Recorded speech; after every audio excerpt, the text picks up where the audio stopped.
Pronto.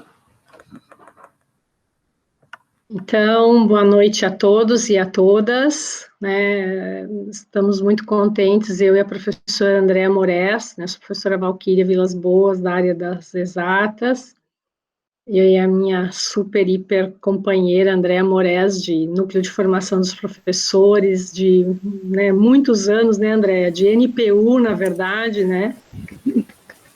Então, nós hoje estamos aqui com a incumbência de bater um papo, né, com vocês, colegas, sobre um assunto que, na verdade, é sempre bastante polêmico, né, que é um planejamento bem alinhado com a metodologia e os processos de avaliação. Então, esse é mais uma edição do Reverberações, Reinvenções Docentes, né, uma atividade do Núcleo de Formação de Professores, que tem a realização do Sinted, e então, mais uma vez, muito obrigada a todos pela presença, e começarei eu falando algumas palavras sobre esse assunto, depois vai falar a Andréia. A gente preferiu não colocar uma apresentação, porque nós gostaríamos de poder ficar olhando para os colegas e poder fazer essa troca mais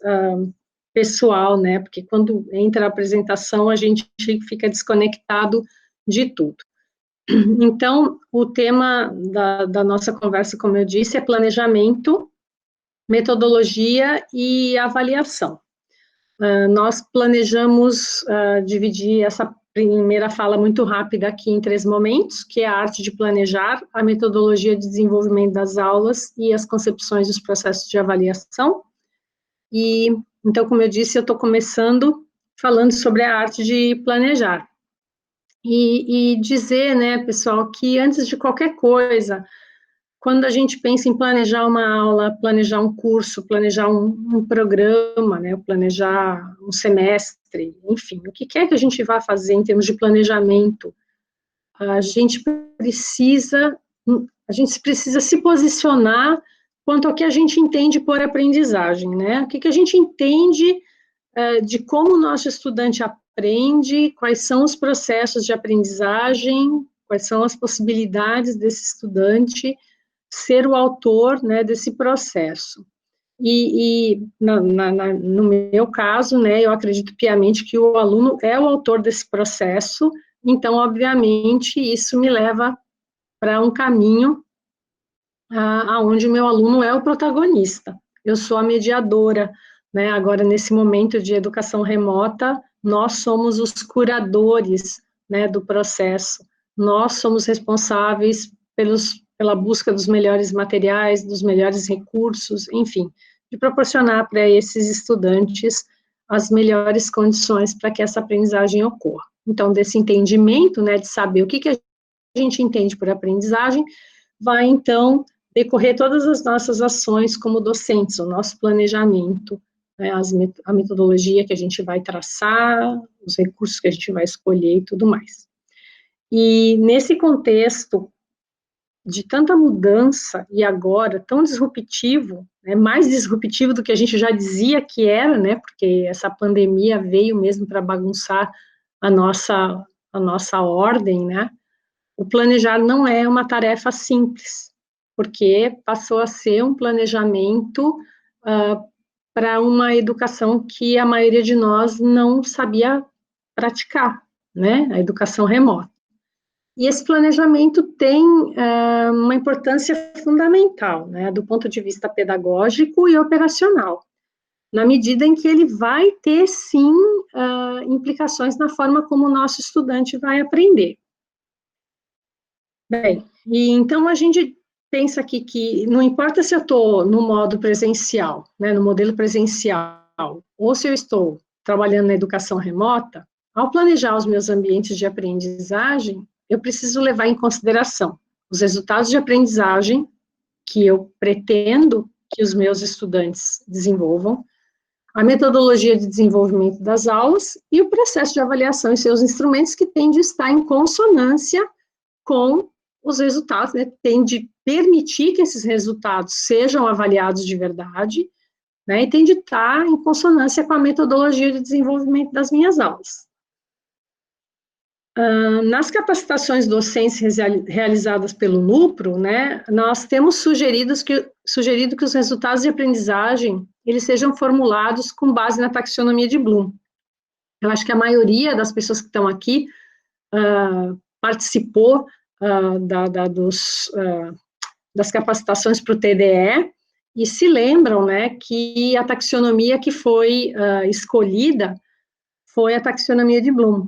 A gente também incentivou naquela ocasião que a metodologia que seria traçada, né, para o desenvolvimento das nossas aulas, dos nossos conjuntos de aula, da disciplina toda, né, promovesse resultados de aprendizagem que favorecessem o desenvolvimento de processos cognitivos mais elaborados. Ou seja, quando a gente pensa em taxonomia de Bloom, a gente tem aqueles níveis, né, vou colocar aqui uma lembrança para todos, não vai estar em forma de figura, mas pensar que na taxonomia de Bloom revisada, que é aquela com a qual a gente trabalha, nós temos os 3 primeiros níveis, os mais básicos, que é o lembrar, o entender e o aplicar. E depois a gente tem os níveis mais sofisticados, vamos dizer assim, que seriam analisar, avaliar e criar.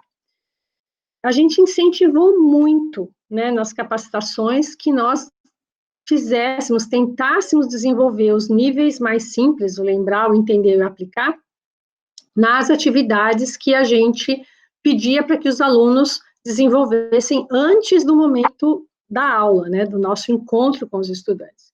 E que nós preparássemos, né, traçássemos uma metodologia, escolhêssemos estratégias, métodos pedagógicos que permitissem, no encontro com o professor, o desenvolvimento dos níveis cognitivos mais altos, ou seja, o analisar, o avaliar e o criar. E por que isso, né? Porque eu estou ali com o meu aluno.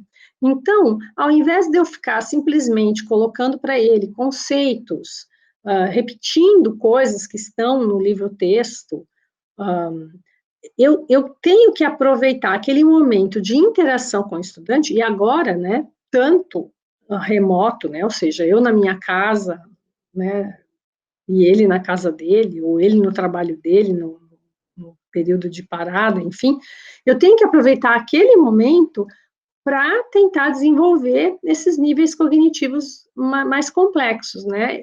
Então, estando disponível para ele ali, naquele momento, muito provavelmente ele vai poder expressar aquelas dúvidas que ele teria em casa. E ele não me teria por perto para perguntar. Muitos têm tanta inércia, né, para mandar uma mensagem para o professor, para aparecer numa monitoria. Então, essa ideia de desenvolver os níveis cognitivos mais altos com o estudante interagindo com a gente no momento aula, era uma das premissas que a gente tinha lá nos seminários dos TDEs. Né? E para que esses resultados de aprendizagem, então, sejam escritos, né, esses níveis cognitivos sejam desenvolvidos, a gente tem que escolher estratégias e métodos pedagógicos, que a gente acredita fortemente, né, que são estratégias e métodos pedagógicos que coloquem o estudante como protagonista do seu processo de aprendizagem. Lembrando que aprender ativamente não significa que o estudante tem de estar em movimento, ele tem de estar, né, necessariamente trabalhando em equipe ou em grupo. A ideia é que ele tem de estar cognitivamente ativo. Então, tem inúmeras estratégias, tem vários métodos que fazem com que o meu estudante possa estar, né, ativo. Vocês já devem ter me ouvido falar isso inúmeras vezes, né, e eu gosto muito daquele Active Learning Continuum, né, que vai desde estratégias aonde elas estão mais centradas no professor, né, ela torna a aula mais ativa, exercícios com aplicativos que promovem competições, até atividades, estratégias e métodos aonde o estudante é o centro mesmo, né? Então, por exemplo, se eu tenho um estudo de caso, né, o que a gente chama mais de caso de ensino, ou uma situação problema, então a gente está utilizando a aprendizagem baseada em problema, enfim. Então, a gente escolhe, a gente tem que escolher, né, essas estratégias, esses métodos, os recursos que eu vou usar, se eu vou usar um texto para antes da aula presencial, um podcast, se eu vou usar um jogo, enfim, o que quer que eu vou escolher, tudo isso tem que estar em consonância com os resultados de aprendizagem que eu estabeleci, que o meu estudante, em princípio, deve desenvolver. E esses resultados de aprendizagem, lembrando que eles são muito mais do que simplesmente conteúdos conceituais, né? Eles são habilidades, habilidades do mundo do trabalho, habilidades socioemocionais, socioculturais, né? Que a gente precisa, então, que o nosso para que sucesso no mundo do trabalho. E aí tem, né, então, todo um rol de estratégias e métodos. E essas estratégias e métodos, por sua vez, clamam por processos avaliativos coerentes com as mesmas, né? E aí, então, para falar desses processos avaliativos, desses instrumentos de avaliação, né, de como avaliar de forma a estar em consonância com o planejamento, né, a metodologia que foi traçada, a minha amiga Andréa Moraes, né, nossa colega aqui de trabalho, vai então tomar a palavra e continuar essa introdução breve. Andréa? Obrigada, Prof. Val. Obrigada, colegas, por estarmos juntos em mais um desses momentos, como a Val trouxe, momentos formativos. E a Val nos lembrou da nossa trajetória de NPU, lembrando aqui a Prof. Ana, também mais colegas que estavam presentes nesta trajetória, né? É sempre uma alegria estarmos juntos nesse momento, principalmente com esse cenário todo que nos assola, um cenário de pandemia, um cenário de isolamento social, um cenário que nos desafia a pensarmos a docência, pensarmos a formação de professores, e aqui eu e a Prof. Val com um grande desafio, pensando metodologias, pensando processos de avaliação. E aí eu lembro que nós temos também o Léo, que está presente, participou dos seminários, e outros colegas, nos momentos em que discutimos as relações entre os processos avaliativos e o compromisso desses processos com a dimensão da educação, com a dimensão social e com a dimensão da vida. Então, seria nesse sentido que eu convido inicialmente vocês a pensarem sobre suas experiências de vida, suas lembranças com relação à avaliação, vivida num processo de formação de educação básica, de educação superior, de pós-graduação, de docência, e ao mesmo tempo, que contribuições a avaliação tem trazido para os momentos de vida. Frente a esse cenário, quais os sentidos e o que esse cenário de pandemia tem nos desafiado a pensar esses processos avaliativos? Quais são os modos, quais são as possíveis inter-relações e conexões com essas demandas metodológicas que a professora Valquíria trouxe, que nos desafiou a pensar, e ao mesmo tempo com os nossos processos avaliativos.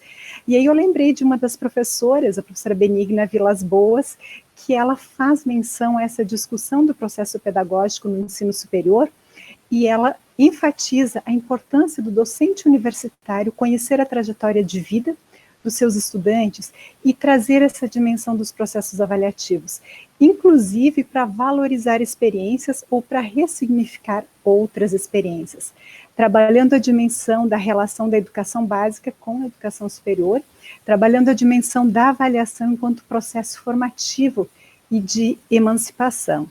Então, por isso que eu lancei essas provocações iniciais, para a gente poder pensar de que modo a avaliação esteve presente nas nossas trajetórias de vida e nas nossas trajetórias de formação. E assim a gente olha para alguns caminhos trilhados pela avaliação. E ao olharmos para esses caminhos, nós pensamos, qual paradigma, que ciência, ou que ciências no plural, sustentam a nossa docência, os nossos processos metodológicos e, consequentemente, os nossos processos avaliativos? Em que momento nós nos relacionamos com um tempo histórico, com um tempo da contemporaneidade, ou com os desafios vividos num processo da modernidade. E aí, lembrando esse processo histórico, rapidamente, me ocorre aqui uma das provocações muito trabalhadas dentro da visão de uma educação bancária do professor, nossa referência nos estudos, Paulo Freire, da avaliação enquanto depósito de conteúdos e da ênfase nesse processo histórico do ensino centralizado no professor. E aí eu trago para a gente pensar um pouquinho nisso, que contribuições desse processo histórico, as contribuições do professor Boaventura de Souza Santos, numa de suas obras, um discurso sobre as ciências, aonde ele vai provocar para nós olharmos para os diferentes movimentos paradigmáticos vividos ao longo dessas trajetórias de formação, principalmente quando nós estivemos muito envolvidos com um processo de formação frente a uma visão positivista e tecnicista. E aqui eu trago a questão da educação nesse sentido, porque por vezes também dentro de um processo de formação de professores, nós fomos olhados meramente na questão da técnica, em dar boas aulas, em produzir técnicas de ensino, em transmitir aulas, e assim gradativamente, que está dentro de um outro processo paradigmático, e que por vezes ele perdurou por longos anos. E aí o professor Boaventura nos desafia, e nós poderíamos trazer outros professores juntamente, mas optei nesse momento por trazer ele, a pensar essa ruptura paradigmática e esse movimento para um paradigma emergente, pós-colonial, pós-crítico, que desafia a pensarmos um conhecimento prudente para uma vida decente, para a ecologia de saberes, pensando ao mesmo tempo a diversidade, a inclusão, a pluralidade, a singularidade, o autoconhecimento, dentre outros elementos que em outros momentos não foram possíveis de serem acolhidos. Inclusive, os conhecimentos vindos das trajetórias de vidas, vindos das trajetórias constituídas juntos com os processos familiares. E nós sabemos, dentro deste movimento, que nós temos uma legislação, aqui trazendo também a nossa LDB, que ela enfatiza a avaliação enquanto um processo contínuo, um processo cumulativo, para além de ser acumulativo. Que os aspectos qualitativos, eles passem a privilegiar ou terem um espaço maior que os processos quantitativos. E aí nos sentimos desafiados. Como fazer? Se nós olharmos para os nossos documentos institucionais, para a nossa própria casa, PDI, o nosso PPI, que boa parte dos colegas que também estão aqui presentes fizeram parte dessa construção, nós também sabemos que eles acenam para esse processo de uma formação continuada, pensando a avaliação enquanto um processo de emancipação, pensando a avaliação enquanto processo. E aí a gente parte e rompe com aquela ideia de um momento único, de avaliação como um fim. Dentro disso, para a gente poder pensar um pouco a avaliação nessa perspectiva qualitativa, ela propõe uma ação coletiva, para além de uma ação individual. Ela propõe uma concepção investigativa e reflexiva, para além de uma concepção de classificação ou de mera transmissão. Ela desafia posturas cooperativas na e da ação educativa, para além de uma postura disciplinadora e diretiva do professor, indo ao encontro do que a professora Valquíria recém nos apontou e nos provocou a pensarmos nesses processos metodológicos, que eles estão consecutivamente muito relacionados com os processos avaliativos. Vai para além de pensar o privilégio da memorização e acolhe a compreensão. Pensa uma consciência crítica e responsável de todos, para além de uma visão única, muitas vezes burocrática. Preocupa-se mais com o processo do que com o resultado. São alguns dos elementos que a gente olha numa perspectiva qualitativa, com uma ênfase no processo da compreensão da avaliação, para além de tê-la como um fim.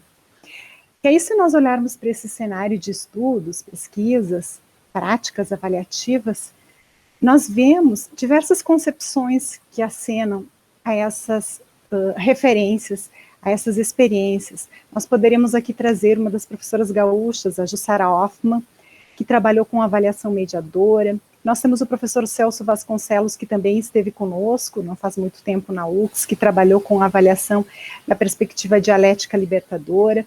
Poderíamos trazer outras experiências, como Cipriano Lucchesi, também que trabalha a avaliação como um componente pedagógico.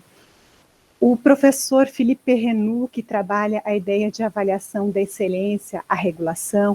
O professor Charles Hadji, que trabalha a avaliação desmistificada. A professora Ana Maria Saul, que trabalha a ideia de emancipação, pensando a avaliação como processo de emancipação, dentre vários outros conceitos e concepções que a gente poderia, enfim, trabalhar. Mas é para olharmos o que esse cenário nos aponta. E 3 palavras aqui que a gente traria para esse movimento, para nós pensarmos sobre esse processo de avaliação, compreendendo a avaliação como processo. Como acolher o diálogo? Como acolher a criticidade? Como acolher a reflexão? Então, pensando a dimensão da dialogicidade, da criticidade e da reflexividade. É possível no atual cenário? O que esse cenário tem nos desafiado nesses tempos que estamos vivendo e de que outros modos são possíveis para nós podermos pensar um pouco? E que esse cenário que nós estamos de pandemia, muito trabalhado também no encontro anterior e nos encontros anteriores, colocando no plural pelos colegas, e logo mais o cenário, esperamos, né, de pós-pandemia, que a gente possa romper com algumas certezas, acolhendo dúvidas, perguntas, incertezas, desafios. E me coloco junto nesse cenário, porque nós estamos todos desafiados a esses tempos. Que possamos olhar para a superação da avaliação como um fim, que por muitos anos ela esteve muito centralizada como uma força única, e por vezes confundida e vista apenas como um instrumento prova, como um fim. A pensarmos então novos processos avaliativos, e dentro desses novos processos avaliativos, essa articulação que a Prof. Val também nos apontou antes, articulada na dimensão de um planejamento, de metodologias, na construção de um feedback, culminando com produção de novos conhecimentos, de novas habilidades, de novas competências e de novos saberes. E aí nós poderíamos pensar, bom, frente a esse cenário, que instrumentos são possíveis? Alguns a gente sinaliza que eles existem, e aqui nós podemos até trazer alguns deles, mas a minha provocação é que outros instrumentos são possíveis de serem construídos. Que esse tempo seja um tempo desafiador a todos nós, mas um tempo de aprender, e de aprendermos neste coletivo, de aprendermos entre colegas, como estamos aprendendo nesse processo da interação com as tecnologias, como estamos aprendendo a ministrar aulas em tempos de pandemia e ao mesmo tempo nos comprometendo com a aprendizagem do nosso estudante nesse cenário. Então, podermos olhar para este movimento de que outros instrumentos de avaliação são possíveis de serem construídos. E aqui a gente encontra alguns que são bastante publicados e que têm várias reverberações significativas para a aprendizagem, como nós poderíamos trazer os portfólios, memoriais, diários de aprendizagem, quando bem trabalhados, eles são muito significativos, porque eles trabalham uma trajetória. Trabalhos que contemplem a pesquisa, e aqui pensando a ideia da pesquisa também como um princípio educativo, relatórios, autoavaliações, dentre outros, inclusive as provas. É um instrumento importante quando ele oportuniza a reflexão, quando ele vai para além de uma mera transmissão de conteúdos, quando ele permite ao aluno aprender com aquele momento, e ao mesmo tempo um aprender vinculado a um processo de autonomia e de emancipação também. E para isso é importante a gente pensar o processo de elaboração também e de desenvolvimento desses instrumentos, que não fique, esse era o desafio que nós dialogávamos no seminário, que não fique somente na visão única do professor. Porque, por vezes, infelizmente, às vezes a docência, ela é muito individual. O professor estuda, o professor sistematiza, o professor planeja, o professor desenvolve, o professor avalia. E se nós pensávamos, frente às provocações que a Profival nos desafiou, a pensarmos o estudante como um ser ativo de aprendizagem, comprometido com essa aprendizagem, de que modo esse estudante está presente na construção desses instrumentos de avaliação, está presente no desenvolvimento e, ao mesmo tempo, nesse feedback final avaliativo. Outra questão que eu considero bem importante no momento que a gente está finalizando esses processos de avaliação é pensarmos os critérios.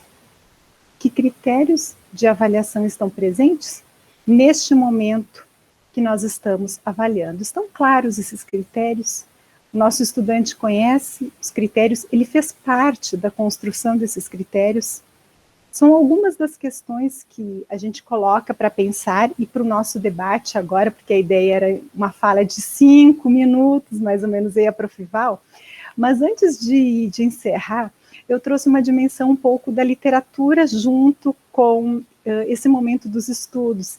E aí me ocorre, se vocês me permitirem, a trazer uma contribuição de Manuel de Barros, em que ele nos diz que a maior riqueza do homem é a sua incompletude. Nesse ponto, sou abastado. Palavras que me aceitam como sou, eu não aceito. Não aguento a ser apenas um sujeito que abre portas, que puxa válvulas, que olha o relógio, que compra pão às 6 horas da tarde, que vai lá fora, que aponta lápis, que vê a uva, etc, etc. Perdoai, mas eu quero ser outros. Eu penso renovar o homem. E aí, para não dar respostas, na sequência das contribuições do Manuel de Barros, que renovações nós temos com esse momento? O que esse cenário de pandemia tem a nos auxiliar, a nos fortalecer, a nos desafiar ao mesmo tempo, enquanto categoria de profissão, enquanto processos metodológicos e avaliativos, e acima de tudo no processo de aprendizagem. Acho que abrimos esse momento para o diálogo, para o debate com os colegas, e antecipadamente, assim, a gratidão de estar juntos para algumas reflexões iniciais. Porque senão a gente segue falando. Verdade.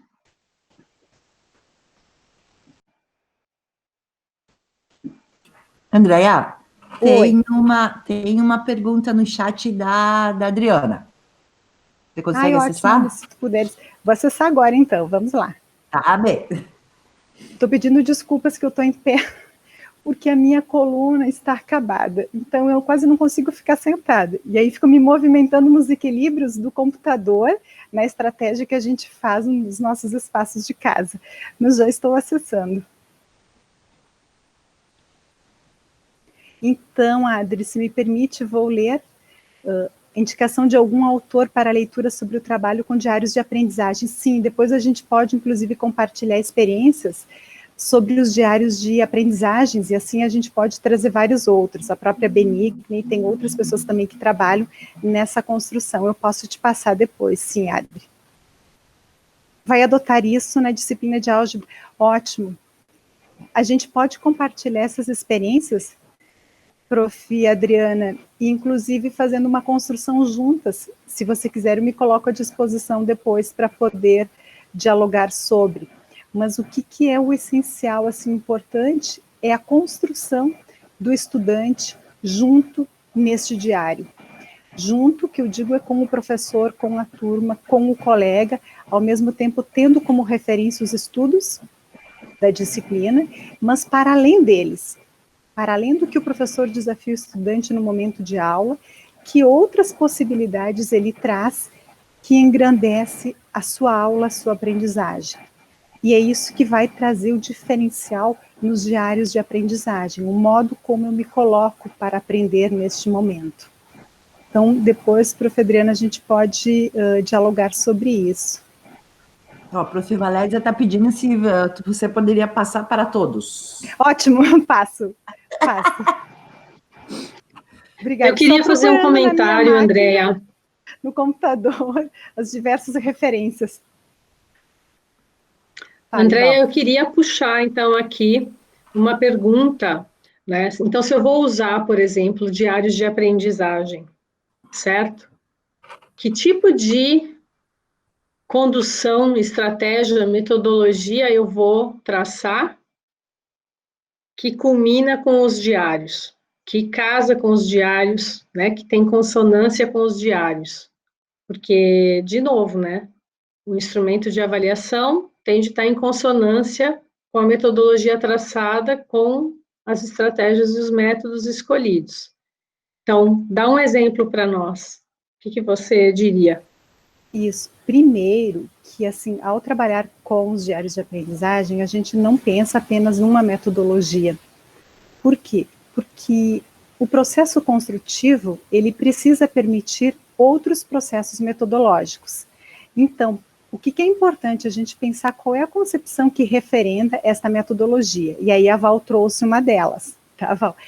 Uma concepção que é bem importante, onde descentraliza o professor e traz o potencial do estudante para aprender.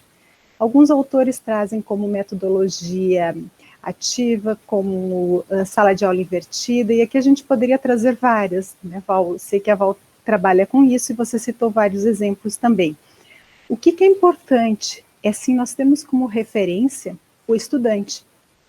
Ele como potencial ativo nesse processo construtivo, ele tendo uma autonomia para. Então, juntamente, o professor com a turma faz esta organização. Então, entende? Não significa que todas as aulas eu vou trabalhar com o mesmo processo metodológico, porque há momentos que precisa de uma aula expositiva, logo mais a relação do expositivo dialogada. Mas não devo permanecer com essa estratégia de ensino, como a Léa traz, Anastasio ou outros autores, apenas com esta referência. Como eu posso trazer a pesquisa? Como eu posso trabalhar com estudos de caso? Como eu posso trabalhar com resoluções de problemas? São estratégias didático-pedagógicas que contribuem para a aprendizagem e que, consequentemente, se o professor organiza os critérios de avaliação, ele pode, a partir dessas estratégias, também torná-las um processo avaliativo, porque a metodologia anda junto com o processo de avaliação, mas o estudante também precisa saber que ele está sendo avaliado, como ele será avaliado, porque ele também passa a se comprometer mais com isso. E a nossa ideia sempre, inclusive a gente discute em aula, de que o professor não dá nota para o aluno. A nota, ela passa a expressar a aprendizagem daquele estudante. Então, o aluno recebe aquela nota, mas ele se compromete nesse processo construtivo junto com o professor. Talvez o professor é quem registra essa nota, mas a nota é do aluno, não é do professor. A prova não é do professor. O professor talvez tenha o compromisso de organizar esse instrumento, mas ela é, acima de tudo, um potencial e significativa para o estudante. Por isso que, por vezes, a gente trabalha o processo de avaliação do ensino e da aprendizagem, para trazer o docente e o discente juntos nesse processo cognitivo. É claro que nós temos todo um outro cenário, um outro contexto, que é um contexto de tempos para o planejamento, tempos para estudos coletivos, de grupos, porque a docência individualizada ou a docência individual, ela se torna muito cansativa e, por vezes, desgastantes. Vocês podem trazer o cenário, salas de aulas com inúmeros alunos ou ambientes virtuais agora, ou aulas síncronas, muitas turmas, falta e carência de uma política forte. Nós discutimos antes, a professora Cineri está aqui comigo, no momento que nós estávamos fazendo uma fala na Feira das Profissões e discutimos essa questão sobre a falta de políticas que incentivem a formação continuada do professor. Porque quando o professor está num tempo contínuo de aprendizagem, ele tem um tempo de refletir sobre a prática. Porque a ideia da formação continuada, especialmente formação continuada do professor, é que ele possa e deva analisar a sua própria prática, trazer elementos que contribuam para a prática. Inclusive, é uma das discussões grandes que a gente faz nos PPGs, e falo pelo meu PPG de educação quando eu oriento meus estudantes.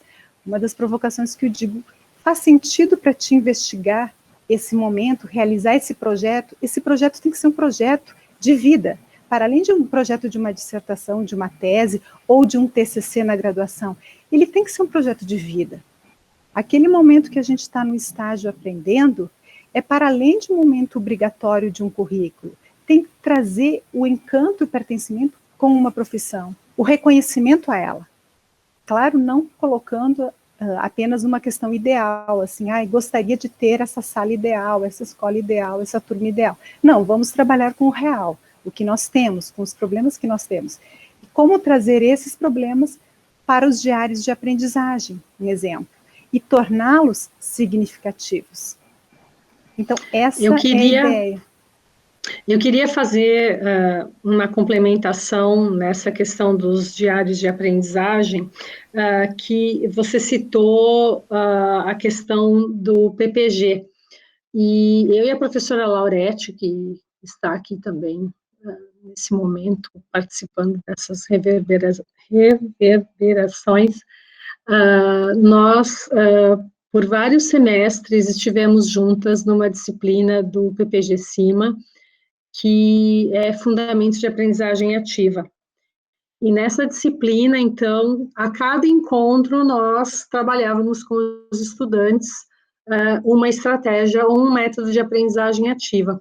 E fizemos por vários semestres a questão dos diários de aprendizagem. Utilizamos os diários de aprendizagem como um dos instrumentos de avaliação da disciplina. Claro, como você disse, né, sempre deixando claro os critérios de avaliação. E a autora, a nossa referência, né, teórica, era a Marta Darcier. Eu não sei se é assim que fala, Marta Darcier com S, né? E nós utilizamos ao longo de todo o semestre. E claro, né, que na disciplina de Fundamentos de Aprendizagem Ativa, nós fazíamos a disciplina, né, nós trabalhávamos a disciplina, a metodologia que nós traçamos para desenvolver a disciplina, era totalmente à luz da aprendizagem ativa. Então, o estudante sempre tinha que fazer uma tarefa prévia, ou seja, a gente aplicava a sala de aula invertida o tempo todo, para todos os encontros, só que utilizando, né, tarefas diferenciadas, porque uma coisa muito importante na questão do planejamento é que nós utilizemos estratégias, métodos e recursos variados, porque o estudante, seja ele do ensino fundamental, médio ou ensino superior, se você sempre fizer a mesma coisa, ele vai acabar enjoando. Então, a gente tem um instrumento de avaliação que é muito poderoso e é muito rápido de usar, que é o relatório de 1 minuto, né, que ele dá um feedback muito bom para a gente. Por exemplo, você trabalha a sua aula de álgebra, por exemplo, os professores estão comentando aqui no chat como é uma disciplina difícil, né, sempre trabalham de forma mais tradicional, porque é uma disciplina difícil de abordar, mas, por exemplo, no relatório de 1 minuto, ao final do teu encontro, você pode colocar para os alunos, pedir para os alunos para eles fazerem algumas anotações bem curtas, do tipo, você pode dizer para eles assim, qual foi a dúvida, a maior dúvida que ficou ao final desse nosso encontro, né? Ou que pergunta você não teve respondida, tá? E aí você recolhe isso, e claro, você vai estudar, one minute paper. Eu falei relatório de 1 minuto, porque muita gente não conhece a estratégia, mas é o one minute paper, isso mesmo. Só que acontece o seguinte, se você usar o one minute paper todo dia no final da tua aula, vai chegar um momento que ninguém mais quer fazer pergunta nenhuma e ninguém mais quer colocar a sua dúvida, né, mais expressiva, ou enfim, ele não quer mais, né, ele enjoou, né, de sempre fazer a mesma coisa. Então, é muito importante, dentro desses, de todos esses instrumentos avaliativos, né, e dentro das estratégias dos métodos, no teu planejamento, você utilizar tudo que você puder no teu cardápio ali, que você pode escolher, né, Andréia? E os diários de aprendizagem, eles podem ser usados ao longo de uma disciplina toda, mas, vamos dizer assim, solicitando diferentes abordagens, né? Tomando diferentes abordagens para aquele diário, porque senão você também sempre pedir para ele escrever a mesma coisa, ou para ele olhar para aquela aula, para aquele momento de aprendizagem do mesmo jeito, ele também vai ficar meio aborrecido, né? Todo dia, toda aula eu tenho que escrever a mesma coisa, então tem que fazer registros diferentes, olhares diferentes, né? Que até podem vir inspirados no One Minute Paper. Você pode pedir. E de novo, né? Pediu para fazer, tem que ler, tem que dar o feedback, né? Então, não adianta, né? E esses diários agora a gente pode fazer totalmente online, né? Bom, a gente já fazia no Fundamento de Aprendizagem Ativa, já fazia online, eles faziam os registros e publicavam, no nosso caso, no Webfolio, né? Então, é muito rico, mas tem que ler e tem que dar o feedback, porque senão o aluno, você fica desacreditado, e ele também não vai querer fazer mais. Era isso que eu queria falar, André. É bem importante isso, Val. Inclusive, às vezes, eu proponho ao grupo, quando a gente trabalha com diários de aprendizagem, que a escrita inicie a partir de uma pergunta, de um problema que reverberou daquele encontro, daquela aula, ou a partir de alguns encontros e algumas aulas. Como você trouxe, o diário não significa que toda aula ele tem aquele momento de relatório, como você estava trazendo, ou seja, trazendo novamente o que foi discutido, porque se torna cansativo. O estudante não tem tempo e a gente acaba não vendo uma evolução dessa escrita. Então, ele pode fazer anotações e depois ele pode, dentro desse diário, trabalhar essas anotações através de outras estratégias. Então, exemplo, ele pode trabalhar com um mapa conceitual, a partir de alguns estudos realizados, um exemplo, em um mês da disciplina, e assim gradativamente. Por isso a riqueza do diário de aprendizagem, quando a gente olha para ele e a gente vê uma diversidade muito grande de atividades metodológicas e ao mesmo tempo de estratégias. E a parte que eu considero bastante rica é algo que provoque, que desafie, que mobilize ele à escrita. Que não seja provocado pelo professor, mas que surja uma provocação dele, para que ele se encante com aquele momento. E aí, dessa provocação, ele trará certamente outras contribuições no próximo encontro. E também pode ser compartilhado em pequenos grupos, Val, trazendo essa tua experiência, onde, a partir da experiência de 1, 2 ou mais estudantes com temáticas afins de investigação ou com problemas afins, possam aprofundar e trazer esses registros coletivos. Então, para ver esse debate e essa discussão crítica, para não ficar na condição de relato. Porque se ficar somente relato, nem sempre ele tem um sentido, um significado ou algo crítico que potencializa essa escrita. Então, são vários momentos e desafios que a gente constrói e que a estratégia dos diários de aprendizagem ou portfólios, também, que são bastante utilizados, trazem contribuições bem significativas.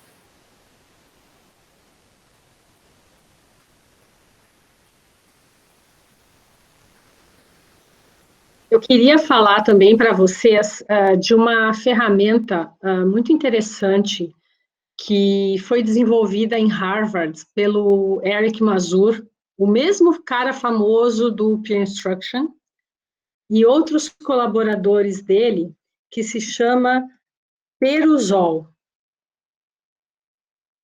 Olha, eu escrevi aí no... que na verdade é um trocadilho ali, né, para per, as, all, por nós todos. Né? O que é isso? Isso daí é uma nova ferramenta que o pessoal de Harvard criou para textos colaborativos. Então, é uma ferramenta totalmente gratuita.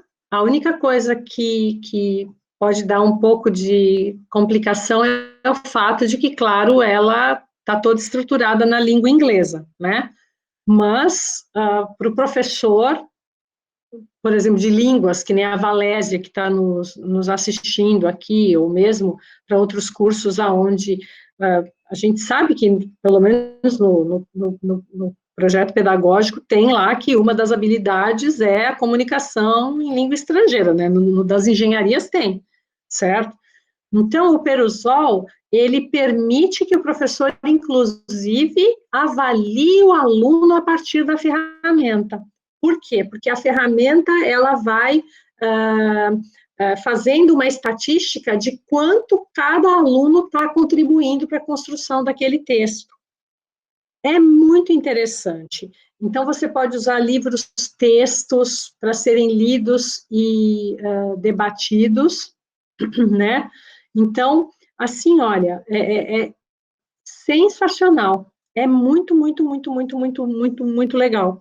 E se vocês também procurarem, se vocês colocarem lá, né, Eric Mazur, tá? E escrever o Perusol, vocês vão ver que já tem alguns webinars que estão abertos, onde ele dá as primeiras ideias de como usar eu não sei se dá para chamar de um aplicativo, né? Não sei quem que a gente tem aqui da área da TI, mas é uma ferramenta bem poderosa, porque ela avalia a qualidade do texto que cada aluno está colocando lá, né? Fica gravado a contribuição de cada um, ela vai fazendo uma avaliação, né, ao longo do processo da contribuição desse estudante. É muito interessante. E eu assisti um webinar dele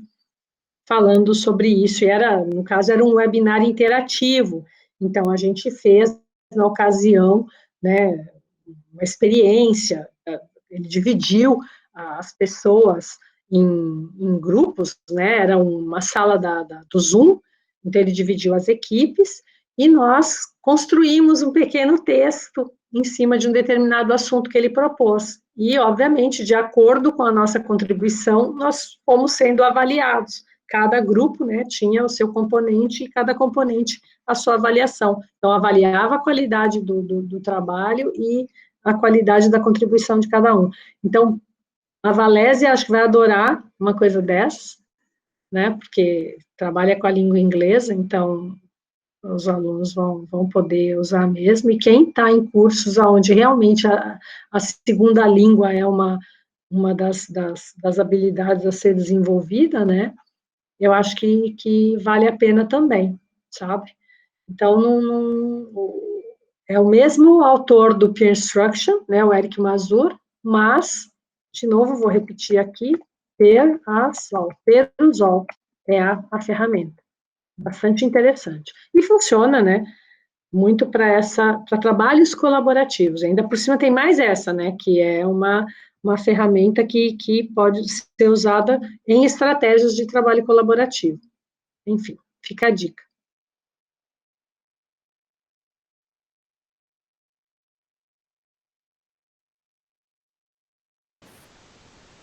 Uma provocação, talvez, colegas, como vocês se viram ou se perceberam os estudantes, ou os feedbacks que tiveram dos estudantes, pensando a avaliação num cenário de pandemia vivido no semestre que recém finalizamos e, ao mesmo tempo, neste próximo que estamos iniciando. Como vocês estão percebendo os estudantes neste momento?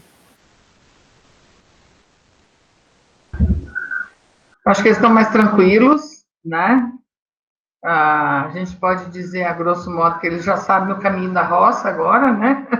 Porque em março pegou todo mundo meio de surpresa. E eu trabalho muito com estágio, então a reflexão é uma parte muito grande, muito importante. Então, os que fizeram estágio do ensino fundamental, por exemplo, já estão redondinhos para o do médio agora, já tiveram o susto, né? E os que tiveram o 1 também, que é mais teórico, aí os que fazem o 2 têm que dar uma atenção especial, né? Porque depois das reuniões nós resolvemos fazer os estágios como aulas, videoaulas, né? Então a gente teve que se organizar para eles saberem o que é uma videoaula, como fazer uma videoaula. E para que esse processo todo, também tinha esse reconhecimento do MEC, que era importante, né?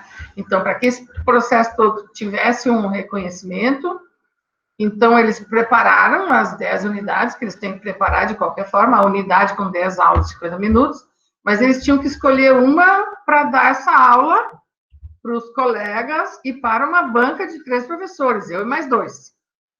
Então, toda essa tensão foi sendo dizimada durante o semestre, foi só, né, deixando eles bem tranquilos, que, por exemplo, esse tipo de filmagem não vai sair nem do meu computador, é só para o caso do MEC vir aqui dizer, mas como é, né? Fizeram realmente o projeto, fizeram, né? Então, a gente tem que ter comprovações disso aí, né? Sob pena de comprometer o semestre deles, né? Então, eu acho que esse semestre eles estão mais tranquilos, os critérios também já estão mais sabidos, não é? Eu acho que nós também já estamos mais tranquilos, porque nós fomos pegas de sopetão também. Porque o que aconteceu é que a gente teve que fazer de conta que estava tudo certo, né? Pelo menos na primeira paulada, tá tudo certo, vai dar tudo certo, mas agora a gente sabe que está tudo certo, é diferente, né? Nós estamos começando o semestre já com as experiências feitas, graças a Deus deu tudo certo, tivemos, claro, sim, alunos que tiveram que refazer o final do estágio, até porque a gente tem que se comprometer com a qualidade disso, não é só ficar dando diploma para aí afora, né? E, então, o enfoque que, pelo menos que eu dei para o aluno, é o seguinte, olha, fulano, a gente sabe que a situação é diferente, você deveria ter tido essa experiência na sala de aula, iria contribuir muito, mas dentro desta situação, por exemplo, vou dar um exemplo, tem um menino que veio da educação física para letras em inglês, pensa a distância desta licenciatura, né? Então, é uma pessoa que não tem um tratamento com texto, muito pouco trabalho com texto, etc. Então, qual foi o enfoque que eu dei para ele? Olha, você tem direito a mais 15 dias para se organizar, fiz, mesmo nas férias, trabalhei com ele, mostrei, refizemos os planos para que ele pudesse, ele tinha feito os planos fora da BNCC, e o nosso foco é com base na BNCC, né? E ele refez, ele melhorou muitíssimo, depois que ele entendeu, né? Eu acho que não só ele entendeu, como ele viu que ele não ia passar também, né? Porque, assim, a gente não pode, o nosso EAD não pode ficar uma coisa como a gente ouve por aí afora, é só para pegar o certificado. Não pode. Ele tem que sair dali sabendo o que ele está fazendo né? Ele optou, ele já fez uma licenciatura e acabou correndo tudo bem. Claro que esta aula desse rapaz não ficou nota 10, mas ele teve chance de refazer, né? E de fazer. Então, tudo com muita calma, sem muitos traumas. Olha, você tem direito a isso, então nós vamos te dar mais esse tempo para ali para lá. Mas eu acho que tanto nós quanto eles estamos mais preparados agora. Não sei o que vocês acham, mas eu acho que sim. Maria Valésia, você tocou num ponto que para as licenciaturas é bem importante, a questão da BNCC. E aí, como nós olhamos para os processos metodológicos avaliativos, acolhendo esta política, não chegando apenas como uma questão de uma obrigatoriedade mas também mobilizando e desafiando os estudantes a ir além do que a política coloca, né? E poder compreender o que significa uma competência, o que significa atitudes, a dimensão com os saberes, essas relações todas para além do conteúdo, apenas como uma provocação para a gente pensar juntos, né? E foi isso que você trouxe, por exemplo, são áreas diferentes, que nesse momento também passam a ser desafiadas por esses processos de formação, né? E, na verdade, assim, nós no Rio Grande do Sul, a meu ver, fomos privilegiados, antes da BNCC, ter sido o referencial curricular do Rio Grande do Sul, que, na verdade, é onde a BNCC bebe e toma todos os goles.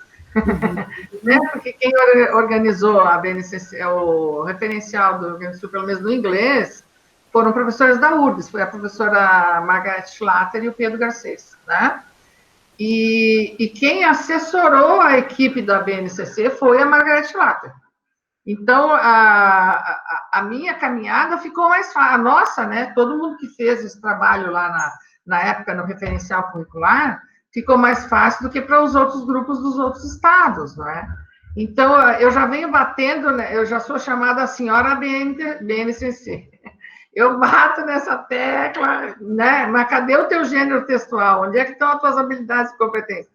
Então, essa reflexão é o semestre inteiro, mas quando a pessoa vem lá da educação física, que são outras habilidades e competências, e outros gêneros que eles trabalham, né? Então, aí fica mais distante para esse aluno, a gente precisa fazer mais foco, trazer mais embasamento, e foi o que eu precisei fazer com esse aluno, né? Inclusive, Maria Velez, algumas áreas de conhecimento, entre a primeira versão e a terceira versão que foi aprovada, tiveram perdas. Nós, inclusive, da área da educação também, porque havia uma dimensão inicial... ou no referencial? Não, na BNCC, na BNCC. Então, como você trouxe as áreas de conhecimento, a importância do estudo dos alunos e da preparação para com essa realidade, né? Eu acho que tudo, né? Eu acho que sim. E no inglês, como é que eu vou te dizer assim? Ou a gente vai entrar no barco ou nós vamos perder o barco, entendeu? O barco da internacionalização está aí, o barco do projeto de escola bilíngue e da escola bilíngue, que são coisas diferentes. Uma coisa é você ter um projeto bilíngue dentro da escola, no metade do outro turno, outra coisa é você ter uma escola bilíngue, que faz tudo em uma outra língua, e outra coisa ainda é uma escola internacional, que são pessoas que já são alunos e filhos de diplomatas, de pessoas que viajam mundo afora, nos consulados, que vão chegar ali e vai ser feito tudo em inglês, é uma escola internacional, independente de onde que essa pessoa venha, né? Mas são pessoas de um poder aquisitivo bastante alto, né? E já preparadas para isso. Esse aluno já sabe que o pai viaja e que o inglês dele tem que ser bom, porque é a linguagem que ele tem que, né? Ele até pode ir, por exemplo, transferido para a Argentina, ok, vai falar espanhol, mas se ele for para a Alemanha, ele já não fala mais espanhol, ele vai ter que ter o inglês, né? Então, esses critérios todos a gente está construindo, inclusive, agora com o pós-graduação A gente fez uma parceria Letras Pedagogia, que é o pós-graduação em educação bilíngue, né? Que é o nosso pontapé inicial para começar a refletir, porque saiu um documento muito importante do Conselho Nacional de Educação, que ele vai estar compartilhando conosco agora em setembro, que diz o que é uma escola bilíngue e o que não é uma escola bilíngue. Né? Não é um defeito não ser bilíngue, mas não pode a pessoa pagar uma escola bilíngue e não ter uma escola bilíngue, né? Então, são várias coisas que estão sendo mexidas e que vêm com essa internacionalização que está vindo de roldão, né? Acho que sim. E eu queria fazer uma outra provocação aqui, André e colegas.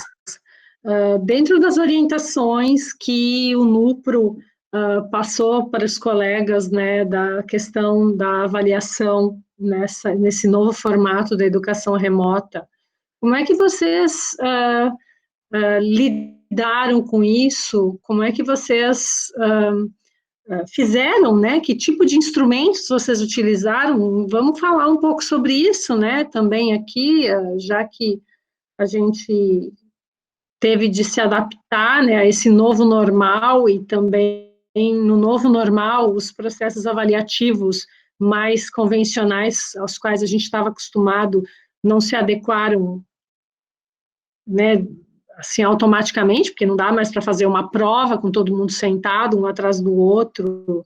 Enfim, como é que foi isso? Como é que foi essa, né, a gente passa a ter de utilizar novas estratégias e métodos porque mudou, né? Agora a gente está aqui e o aluno está lá na casa dele.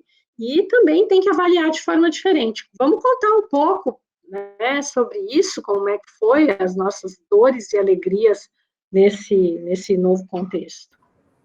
O professor Leonardo quer falar. É que a gente levanta o nome, a gente já levanta a mão, porque ao contrário dos nossos alunos, eles fecham a câmera. Né? Então, aí eles saem falando, boa tarde, colegas. Só que eu fazendo um complemento da Prof. Valésia, né?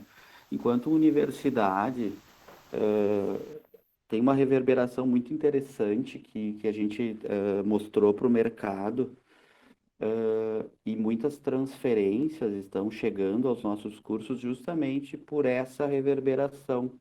O aluno na UX não passou de ano ou de semestre,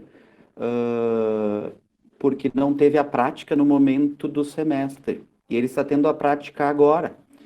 Então, o fato de ele estar tendo a prática agora, ele se sentiu seguro de que aquilo que ele deveria aprender, principalmente nos cursos da área da saúde, algumas engenharias, enquanto laboratório prático, ele está fazendo no momento posterior. E as nossas concorrentes, né, simplesmente passaram esses alunos. E eles nos procuraram dizendo assim, olha, eu passei na disciplina de anatomia bucal e eu não fiz, eu só fiz a teoria. E eu quero vir para cá, porque aqui vocês garantem que nós vamos fazer as avaliações práticas, que eu não tive, então eu não sei fazer.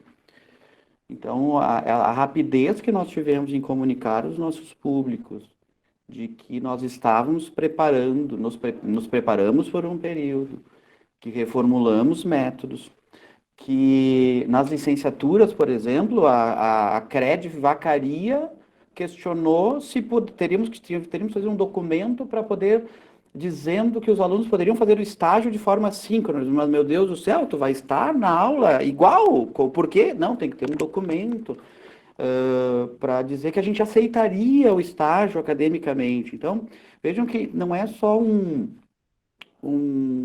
método nosso de reaprender a fazer e fazer bem, é de como que a gente devolve isso para a sociedade, como é que o aluno devolve na família, o que ele leva de representação daquilo que ele está pagando, aquilo que ele está recebendo, aquilo que ele está trocando, né? Do aluno da licenciatura ter que migrar para um modelo que ele jamais tinha visto. Imagina, fazer aula virtual, 3 horas falando na aula virtual é igual a 3 horas falando na aula presencial, qual é a diferença?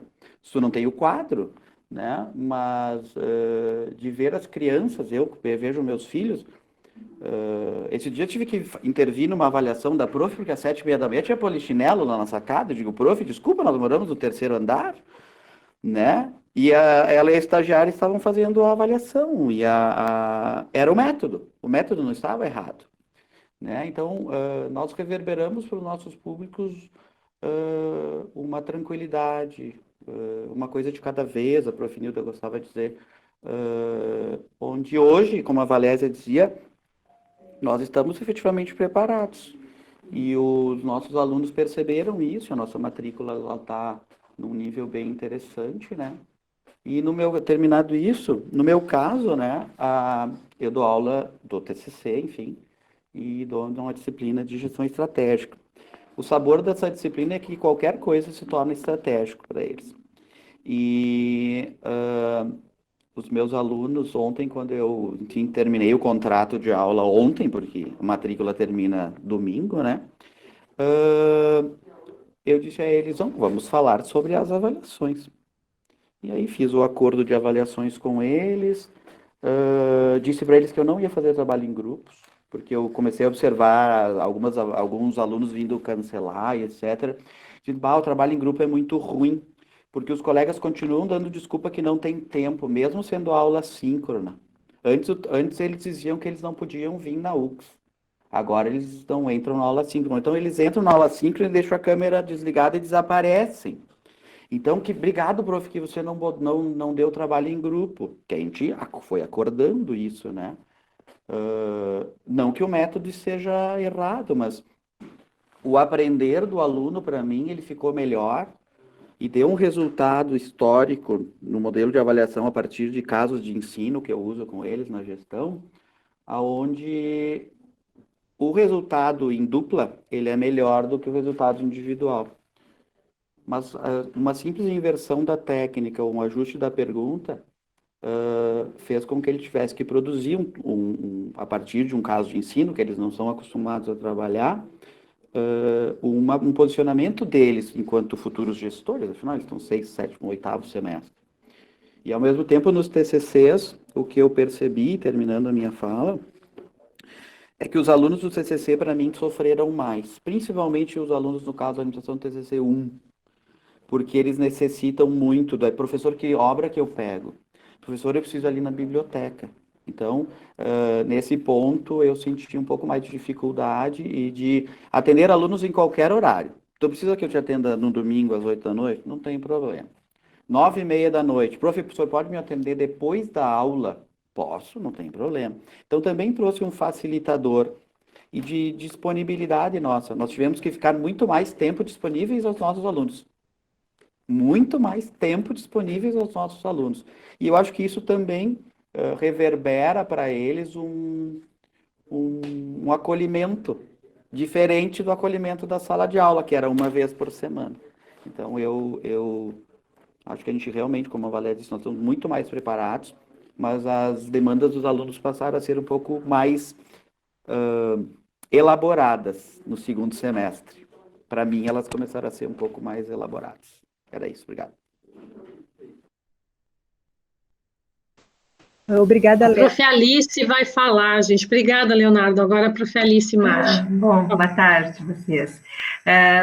Vou ser bem rápido, porque os outros colegas certos também querem participar. Então, em relação à pergunta da Val sobre a orientação que veio do Sintede, eu aqui em público agradeço muito, porque chegou para mim na hora exata. Eu tinha uma disciplina de metade de semestre e precisava urgente de uma luz, né, do que fazer, né?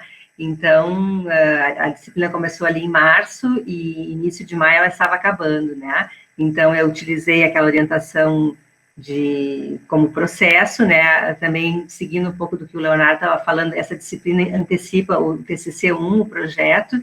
Então, não era necessária uma prova. Outras vezes eu já não tinha feito outro tipo de trabalho, mas o que me deixou muito tranquila é ter chegado essa orientação, né? Recém estava chegando no curso, na área, mas vindo do Sintede, eu tive a segurança de poder anunciar que seria assim e ponto, né? Então, desde já, muito obrigada.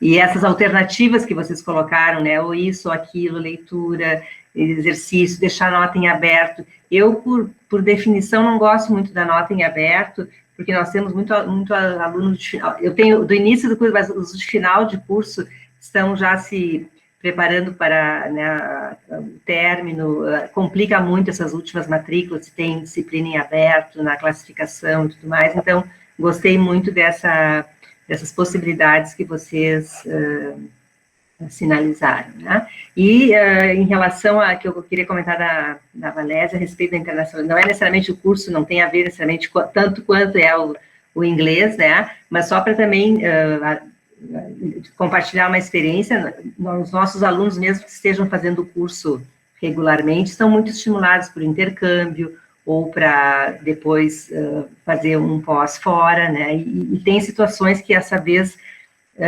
também, em função da pandemia, alunos que estão fora, que estão tentando revalidar os seus títulos fora do Brasil, com essa questão, né, tem que provar lá para o responsável como é que foi feito, digamos, o estágio, principalmente o estágio, né, eu sou supervisora de estágio também, então facilitou muito ter os registros no UX virtual para, eventualmente, não sou eu que emito, né, o documento, no caso da coordenadora do curso, ou do estágio, mas ter esse suporte no ambiente virtual, mesmo que seja no antigo, né, que ali é possível desdobrar ou refrescar bem a memória do que foi feito, de acordo com o que, né, no caso, essa aluna precisa comprovar no país onde ela está morando, né.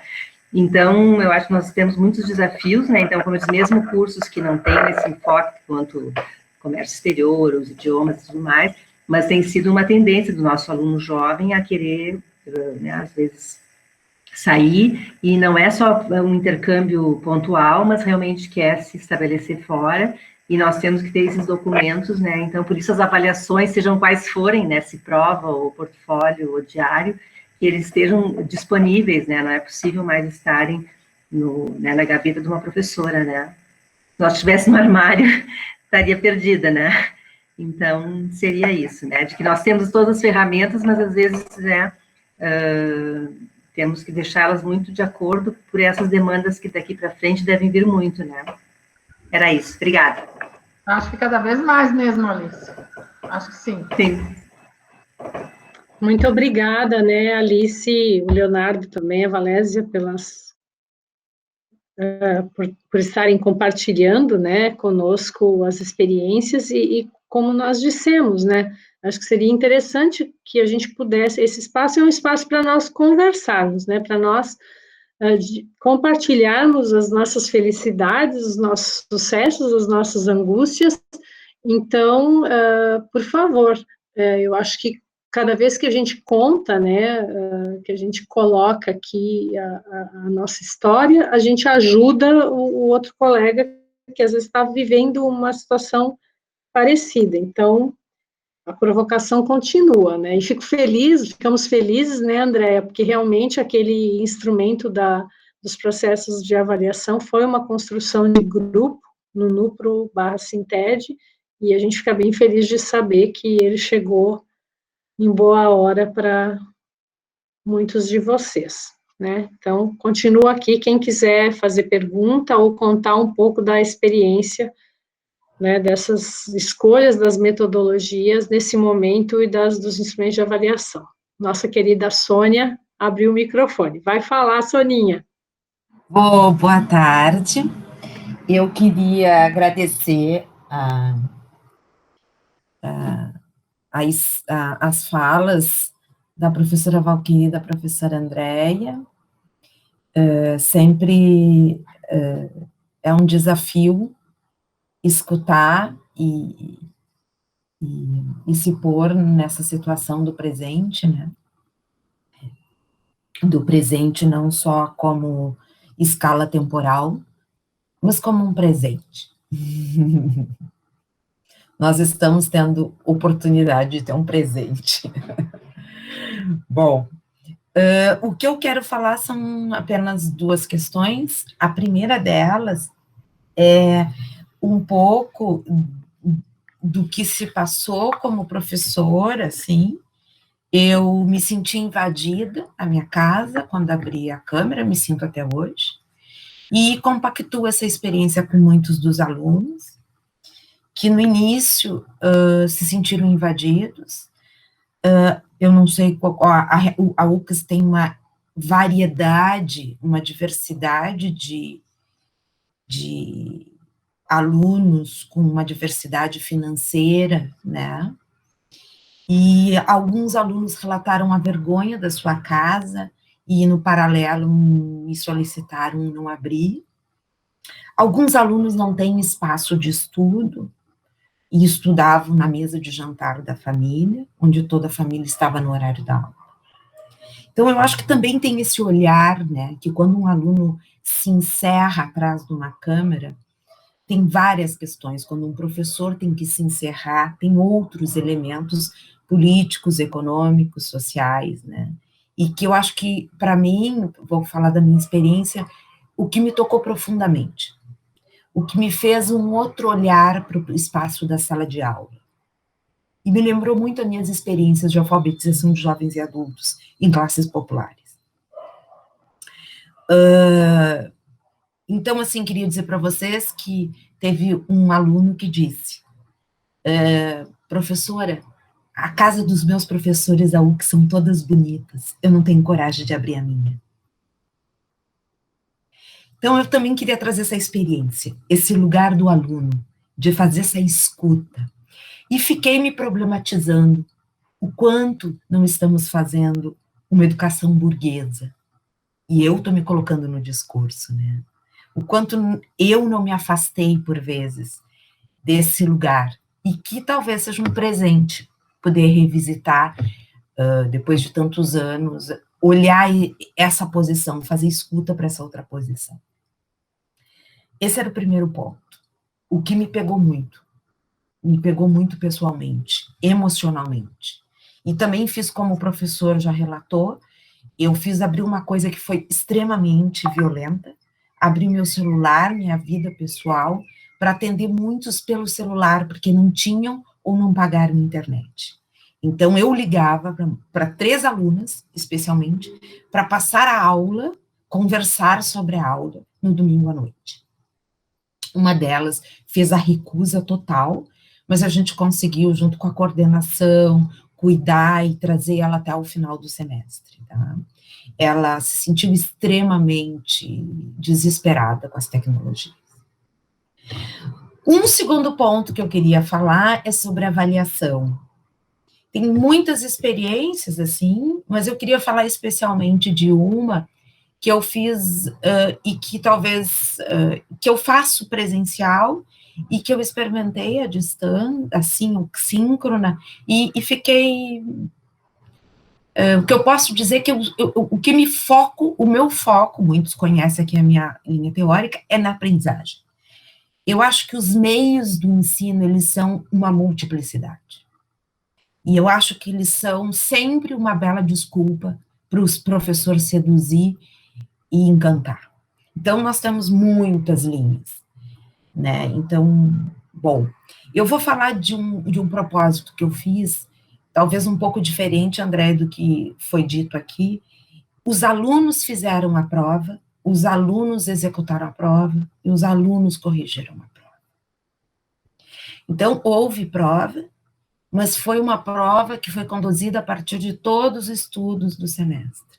Então, nós produzimos, eu fui colocando e mostrando como é que eu colocava a prova online, no AVA, como é que era esse instrumento, a gente ia discutindo, e, claro, algumas questões que eu elaborei e compus junto, mas houve um estudo coletivo, assim, e a devolução dos alunos, dos estudantes, foi extremamente positiva.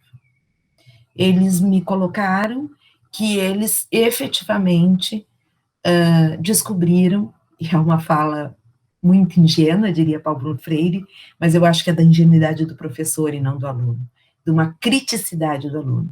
Eu descobri por que os professores são tão inteligentes, porque eles fazem a prova e eles corrigem a prova. E um aluno disse, eu me senti mais inteligente fazendo a prova, executando a prova e corrigindo a prova.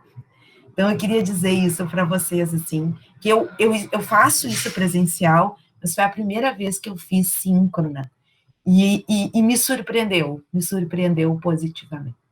Então, essas duas questões que eu queria deixar aqui, e agradecer o espaço de escuta, de fala, e dizer que a gente continua juntos aqui, e que eu não sei ser professora síncrona, eu estou aprendendo e estou me desafiando. Obrigada. Obrigada, Sônia. Como sempre, nos desafia a pensar algumas questões, e como colega, né, Sônia, de grupo, de área de conhecimento, e vou começar pelo último exemplo que você trouxe. E um dos momentos que eu vivencio essa experiência que você traz, e que ela é bela, muito bela, é numa das disciplinas que é a avaliação da aprendizagem. E aí, como você traz, é pensando a aprendizagem, é construindo esse processo avaliativo, eles construindo, você trouxe o instrumento prova e outros que eles fazem, eles respondendo, corrigindo e dando esse feedback. Inclusive momentos que eles compartilham e corrigem do colega, e depois dão um feedback para o colega, aprendem a fazer parecer avaliativo, como se constrói um parecer avaliativo. Então, assim, obrigada por trazer esse exemplo. Isso é muito rico, e isso são exemplos que são construídos com os estudantes.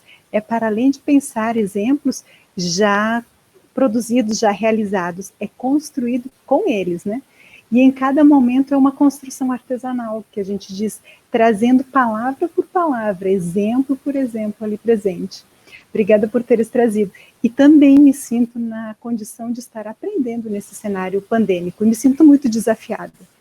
Desafiada nos vários sentidos, dos tempos, dos espaços, dos limites, da falta do humano, muitas vezes do abraço do colega, que também faz parte do abraço da turma, e são construções que a gente aprende com isso, né? E junto com os nossos estudantes, que por vezes também são professores e também estão nesse cenário, trabalhando da educação infantil à educação superior, né? Nesse cenário pandêmico. Eu gostaria de também agradecer a partilha da Sônia, e a primeira parte, né, gente, da partilha da Sônia, eu só ficaria muito feliz se o Google Meet proporcionasse para nós um fundo, né? O background que o Zoom proporciona. Porque talvez, se nós tivéssemos a possibilidade de pôr o background, né? Hoje eu tive uma reunião numa plataforma Zoom, hoje à tarde, e foi sensacional, Sônia, você ia adorar, porque eu queria aquele fundo para mim, era a sala da casa dos Simpsons, tá? Eu iria usar a salinha da casa dos Simpsons sempre como background para mim, né? Uma graça, o sofá amarelo, as paredes azuis, o abajur colorido, enfim, ia ficar sensacional. Porque realmente essa questão do aluno se sentir envergonhado, né, é uma coisa que a gente não pode deixar de levar em consideração e lembrar também que eles não têm a melhor internet que eles deveriam ter e que, sabe, esse negócio de dizer, não, a gente passou tudo para remoto, agora ficou tudo perfeito, não ficou tudo perfeito, não, porque nem todo mundo tem condições de estar com a internet bombando, né, eu adorei a professora Lúcia Girafa, quando ela contou, né, que ela precisou fazer um outro plano de internet, né, no dia da fala dela, porque ela usava a internet da PUC e, de repente, se viu obrigada a usar a internet na casa dela. Então, ela precisou melhorar o plano. E aí, agora, a Flávia está contando para nós que esse recurso vai ser inserido nos próximos meses do fundo, tomara que tenha a sala dos Simpsons para nós. E sobre a tua colocação, Sônia, da questão de do aluno fazer a prova, né, e dizer que agora ele entendia por que a gente era tão sabido, né, porque a gente fazia e corrigia, tem muitos estudiosos, né, nessa questão da aprendizagem por questionamento, e a própria revista Science trouxe isso, né, enfatizando a dificuldade de se fazer uma boa pergunta, e que o aluno, ele aprende muito mais quando ele tem que fazer uma pergunta do que quando ele tem de responder uma pergunta. Então, naquela estratégia Ilhas Interdisciplinares de Racionalidade, os alunos, eles têm que fazer muitas perguntas, e é uma coisa, assim, absurda quando você põe um tema para eles, no nosso caso, lá das exatas, né, vamos imaginar que a gente põe um tema lá para eles, energia. Então, a gente pede para eles, nessa estratégia, né, olha, vamos imaginar, você faz agora 5 perguntas sobre o tema energia, que você gostaria que fossem respondidas nessa nossa interação. Gente, olha, tem uns que não conseguem mais do que 2 perguntas, e uma delas normalmente é: o que é energia? Porque eles não conseguem elaborar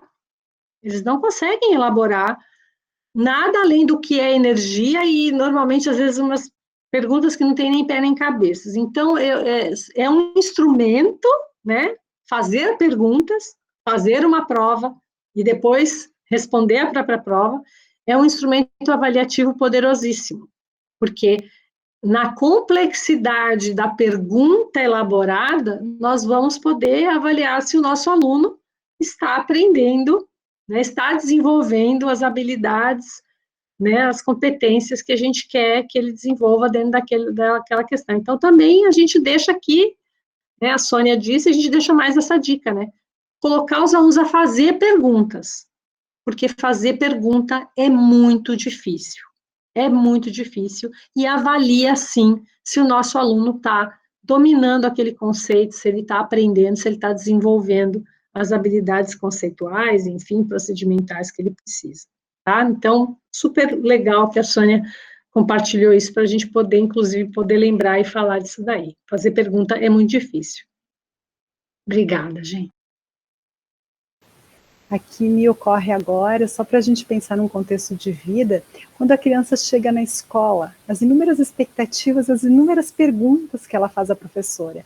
E como nós finalizamos esses processos formativos, ou finalizamos o processo, ingressamos, aliás, no processo formativo na educação superior, sem conseguirmos, ou sem termos essa espontaneidade da pergunta. Então, só para a gente pensar nesse tempo de trajetória de vida e de formação continuada que estamos envolvidos, onde ficam as perguntas, onde ficam as problematizações.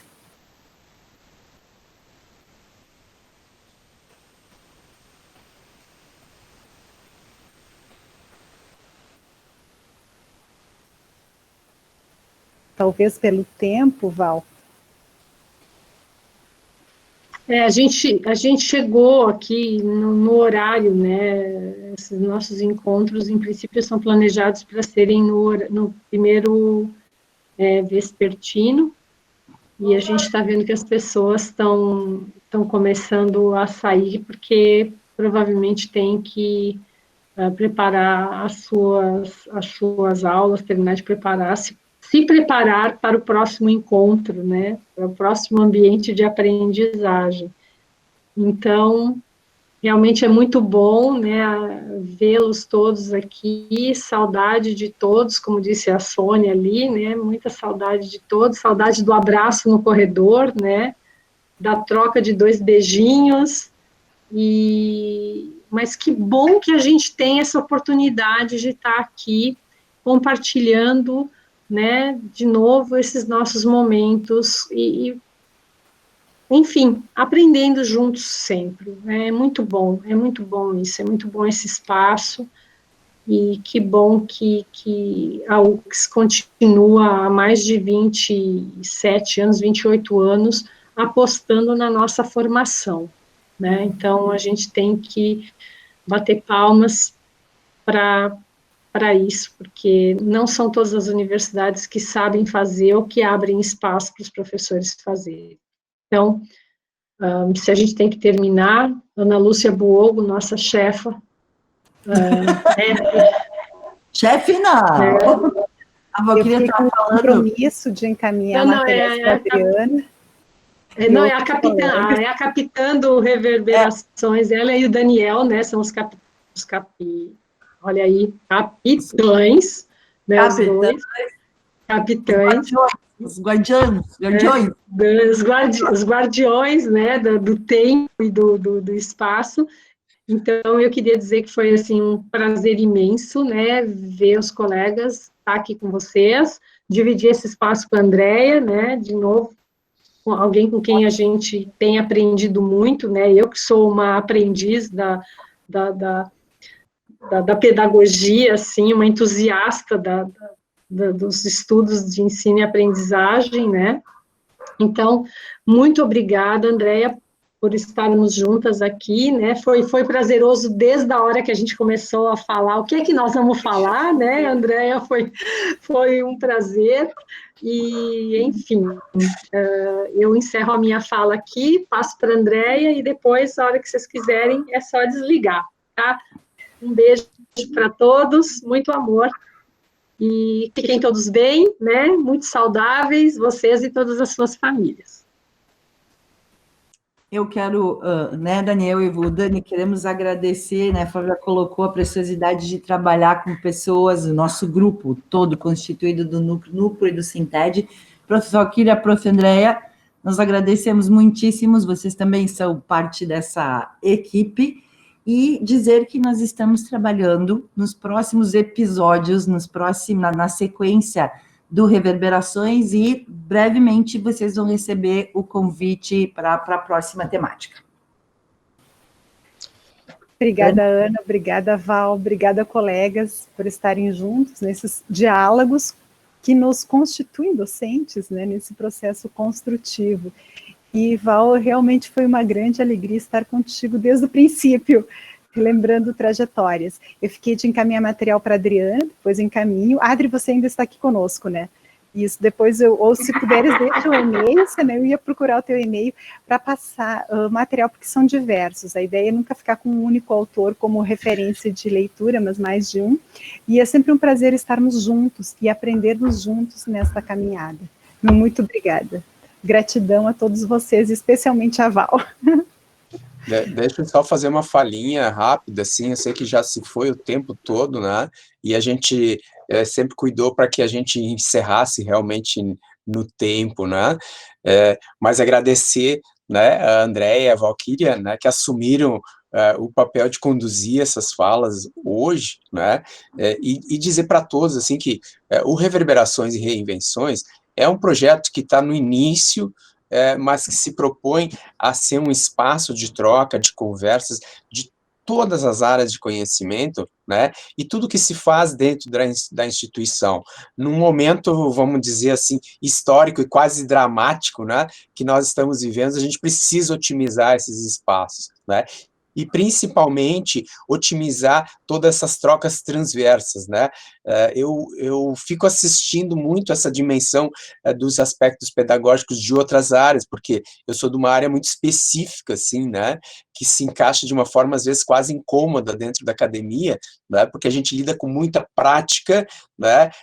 Junto com a teoria, né? Então, a gente ocupa um espaço quase antinômico, assim, dentro da academia no geral, né? Então, esse aprendizado é que precisa ser feito, né? E quando vocês começaram a falar, eu sempre me lembrava muito, né? Se falou muito do cognitivo, né? Mas depois das falas dos colegas, etc.,